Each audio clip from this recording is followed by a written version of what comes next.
బ్రహ్మో సరిగ్గా కూర్చో, సరిగ్గా కూర్చో.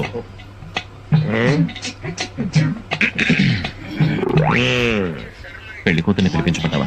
పిలిపించమంటాడు బాబా, అందుకే వచ్చింది. పిలిపించు. అమ్మాయిని ఒకసారి పిలిపించండి. కూర్చోండి, పిల్ల తండ్రి నేను ఉన్నానుగా, పిలుస్తాను. అమ్మా, రాజన్న వచ్చినాడు, పెళ్లి కొడుకు రాంబ్రహ్మ వచ్చినాడు, వాళ్ళ సైడ్ బంధువులు అందరూ వచ్చినారు. ఒక్కసారి వచ్చిపోమ్మా మెరుపుతీగా. బావా, పెళ్లి కూతురు నువ్వు చూసావా? నువ్వు చూడలేదా? లేదు, వచ్చి శర్మని గడిపోయినట్టుంది కానీ పిల్ల కనపడలా. మా వాడు అమ్మాయిని సరిగ్గా చూడలేదంట, మళ్ళీ ఒకసారి రమ్మంటారా? అట్టాగా.